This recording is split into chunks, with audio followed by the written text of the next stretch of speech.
The November wind had a bite to it, rattling the loose tin siding of Miller's Feed and Supply. Sheriff's Deputy Caleb Hart stood on the sidewalk, watching the woman in the long, while Colt kneeled beside his K9 Ranger. Her gloved hands cupped the dog's face as she pulled him into an almost desperate embrace, burying her cheek against his fur. It should have been a warm scene, except Ranger's ears flattened, muscles tense, and a low, warning growl curled from deep in his chest. Caleb's stomach tightened. Ranger only ever did that for one reason. If you want more stories like this, stay close. Some truths don't whisper. They growl first. The wind off the grain silos swept grit across Main Street, stinging Caleb Hart's cheek as he pulled Ranger back a step. The German shepherd's low growl had deepened into a rumble that vibrated through the leash, a warning Caleb knew better than to ignore. The woman didn't let go. Her coat was heavy, a deep green wool that hung past her knees, the collar turned up high against the cold. Her cheek pressed into Ranger's neck as though she were clinging to something familiar, maybe even safe. But her shoulders were rigid, and the tendons in her hands stood out white against her gloves. "Ma'am," Caleb said, steady but firm, "you might want to—" Ranger snapped his jaws, not a bite, but close enough to make her flinch back. She drew in a quick, sharp breath and looked up at Caleb for the first time. Her eyes were pale, ice pale, and red around the rims, like she'd been crying for hours. But it wasn't grief he saw in them. It was calculation. "I'm sorry," she said quickly, brushing the dog hair from her coat. "He just reminded me of someone." Caleb kept his voice even. Ranger doesn't growl without a reason. Something flickered in her gaze, a flash of something defensive, then gone. She turned as if to leave, her boots clicking briskly against cracked sidewalk, but Caleb stepped to the side, blocking her path. "Hold on. I don't think we've met." She hesitated, then gave a faint smile that didn't reach her eyes. "I'm new in town." Her accent was faint but noticeable, Midwestern, maybe Kansas or Nebraska, not local. And in a town the size of Miller's Crossing, new meant people noticed when you arrived, and no one had mentioned her. "What's your name?" Caleb asked. "Claire," she said after a beat. "Claire Dixon." Ranger growled again, a quiet, warning hum. Caleb tightened his grip on the leash. "You here visiting family, Miss Dixon?" Her eyes darted, just for a second, toward the alley that ran behind Miller's Feed and Supply. "No," she said, "just passing through." Caleb filed the look away in the back of his mind. "Well, you might want to be careful where you stop. Folks here get jumpy about strangers." Her lips curved slightly. "I'll keep that in mind, Deputy." She walked away without looking back, heading toward the lot where a battered gray sedan sat angled near the curb. No license plate on the front. Out-of-state tags on the back. Ranger pulled against the leash, wanting to follow. Caleb kept him close. He watched Claire Dixon drive off, the car disappearing over the rise where Main Street curved toward the old bridge. The wind shifted, carrying the faint scent of something sharp and chemical from the alley behind the feed store. Caleb's gut tightened. 2 hours earlier, the call had come from Edna Sims, who ran the feed store with her husband. She'd sounded rattled, saying there was a suspicious vehicle parked in front of the store since early morning. The driver hadn't come in, just sat there now and then, and Edna had caught sight of someone walking into the alley behind the building and not coming back out. When Caleb pulled up, the car had been empty. He'd walked the alley but found nothing except a stray cat rummaging through a tipped garbage can. Ranger hadn't reacted much then, ears up, alert, but no aggression. It was only when the woman returned, walking straight toward the dog without hesitation, that something in Ranger switched. Caleb trusted that instinct. Ranger had been trained to detect narcotics, track fugitives, and alert on certain stress cues that most people couldn't fake. If he growled, it meant there was something beneath the surface. And now that chemical tang in the air was stronger. Back in the alley, the light was fading fast, the sky dimming toward the bruised purple of early winter evening.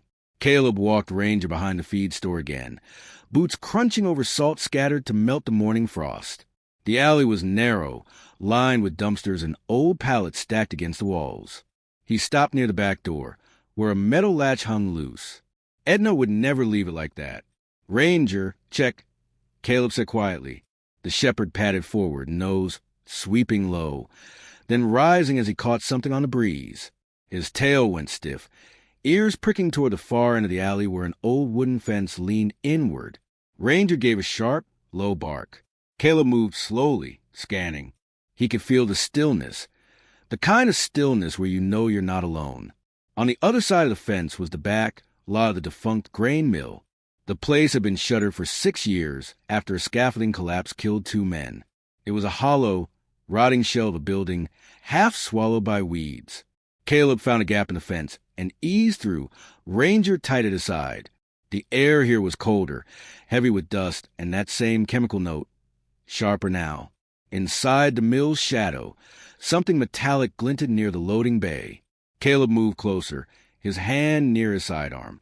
It was a steel drum, unmarked. Ranger began to growl again, deeper this time, his body angled toward the far corner of the loading dock. Caleb followed his gaze and saw a smear of fresh mud on the concrete. Footprints, too small for a man, too wide for a dog. He heard movement above, boards creaking, then a soft thump. The woman again. When Caleb circled back to Main Street, Claire Dixon's gray sedan was parked 2 blocks down outside the diner. She was inside, sitting in a booth, staring into a mug of coffee like she was somewhere else entirely. He stood outside for a moment, watching through the glass. She looked worn, not in the usual way of a traveler. More like someone who hadn't slept under the same roof twice in months. But something else caught his attention. Under the table, her boot heel tapped against the floor in a tight, staccato rhythm. Nerves.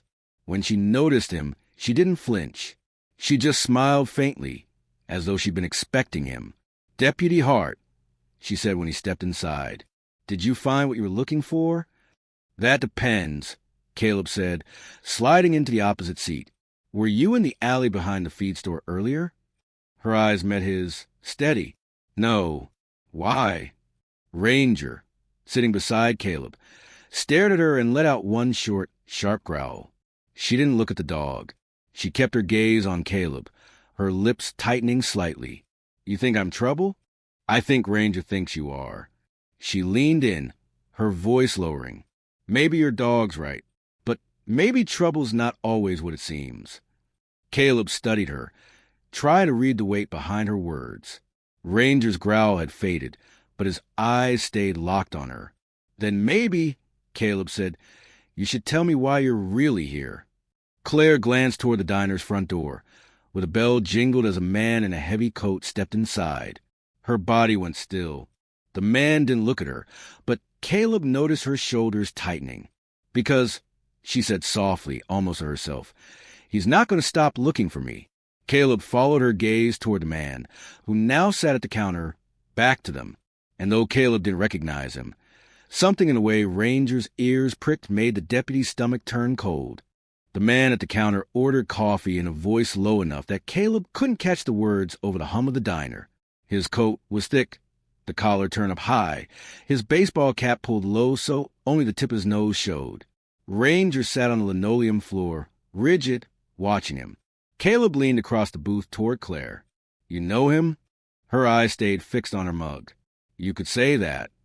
The coffee machine hissed behind the counter, steam curling upward. The man's hand, scarred across the knuckles, wrapped around his cup. He didn't look their way, but Caleb felt a deliberate avoidance. "What's his name?" Caleb pressed. Claire's lips curved into something that wasn't quite a smile. "Names don't help you. You want the truth? He's the reason I keep moving." "And what's he to you?" She glanced at him finally, her voice flat. "The reason you'll probably have to arrest me before this is over." Caleb felt the air in the booth shift, colder, tighter. "You want to tell me what that means?" She didn't answer. Instead, she slid out of the booth, dropped cash on the table, and started for the door. Ranger's head whipped toward her, but his growl was now directed at the man at the counter. Caleb had 2 choices: follow Claire or approach the man. His gut told him the man was the heat source. Claire was the smoke. He chose the heat, the confrontation. "Excuse me," Caleb said, stepping to the man's side. The man turned slowly, revealing deep-set eyes that seemed to assess Caleb in a single sweep. His jaw worked once before he spoke. "Something I can help you with, Deputy?" "You visiting?" Caleb asked, keeping his tone casual. "Passing through?" The man sipped his coffee, without breaking eye contact. Ranger inched forward, sniffing the man's coat. His tail stayed low, ears forward. Interest, not aggression, but alert. "You know the woman who was sitting over there?" Caleb nodded toward the empty booth. The man's lips twitched like he might smile. "Can't say I do." Caleb read the lie as clearly as the steam rising from the cup. "She says you've been looking for her." The man finally smiled, but it was slow and humorless.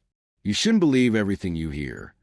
When Caleb didn't move, the man set down his cup and stood. "Nice dog," he said, brushing past. "Make sure you keep him close. Some folks don't like cops, especially the ones with teeth."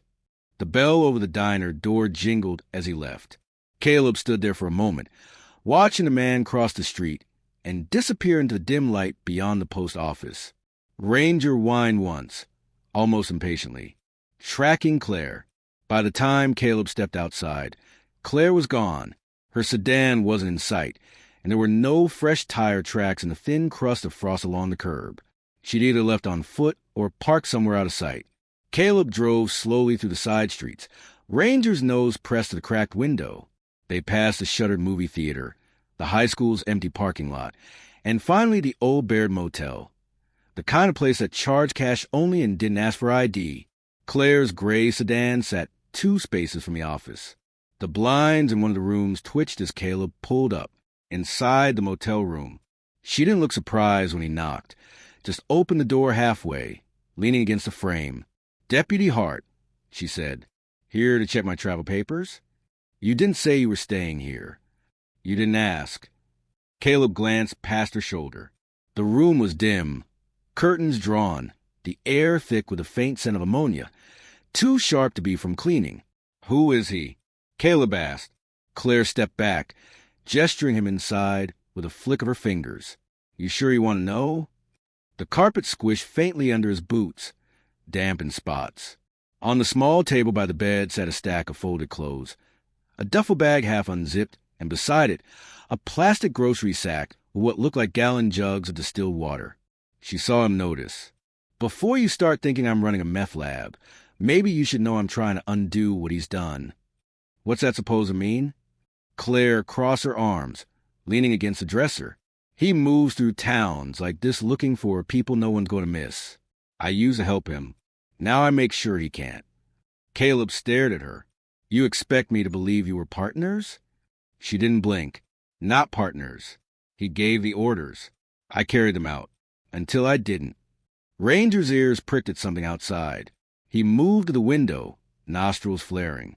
Caleb followed his gaze. A dark sedan had pulled into the far end of the lot. The man from the diner stepped out, scanning the motel like a hawk looking for movement. Claire's voice was barely a whisper. "If he finds me here, it's over. For both of us." The parking lot. Caleb moved fast, pulling the door nearly shut behind him. The man was already walking toward the room. "Evening," Caleb called, stepping into his path. The man stopped, hands in his coat pockets. "Deputy, you following me?" "Seems like you're the one following people." A slow, cold smile crept across the man's face. "You really want to stand between me and her?" Caleb didn't answer, and Ranger stepped forward, a deep growl rolling from his chest. The man's gaze shifted to the dog, then back to Caleb. "You got no idea what you're in the middle of," he said quietly, "and you're going to regret it." He turned, walking back to his car without another word. Claire's confession. Back in the room, Claire was pacing. "You should have let him come. Maybe then you'd see what I've been trying to tell you." "Start talking," Caleb said. She stopped, looking at him with something like pity. "He kills, not with guns, not with knives. He makes it look like people disappear on their own. He's careful, so careful. But he slipped once, and I saw it. I thought I could live with it. I couldn't. And the chemical smell?" Her jaw tightened. "I told you. I'm trying to undo it. The water, the ammonia, it's for cleaning, erasing traces. The last place he was, there was a girl. She's gone now. I don't know if she's alive. I just know she's not where she's supposed to be. Caleb studied her. Every word could have been a lie, but Ranger's body language was different now. Still alert, but no longer hostile. That growl earlier, she said quietly. It wasn't for me. It was for him. The radio on Caleb's belt crackled. Hart, you copy? We got a missing person call. 13-year-old girl. Last seen near County Road 14. Family says she was walking home from school yesterday. Never arrived. Caleb's eyes met Claire's. She didn't have to say it. They both knew. That's him, she said. And if she's still alive, he won't keep her much longer. Ranger barked once, sharp and urgent. The cruiser's headlights sliced through the frost-laced dark as Caleb pushed the engine hard down County Road 14. Ranger stood braced in the back seat, nose pressed to the bars, eyes locked forward. Claire sat in the passenger seat, her hands twisting in her lap. She'd barely spoken since they left the motel, except to direct him toward the old service road that cut into the woods. He likes places no one checks, she said finally, her voice low. Abandoned cabins, hunting shacks. He doesn't rush. He makes it look like they ran away, so people stop looking. Caleb shot her a glance. You're sure she's alive? I'm not sure about anything, she said. But if she is, we're running out of time. The turnoff. They reached the narrow dirt road, and Caleb killed his headlights, letting the cruiser roll forward on momentum.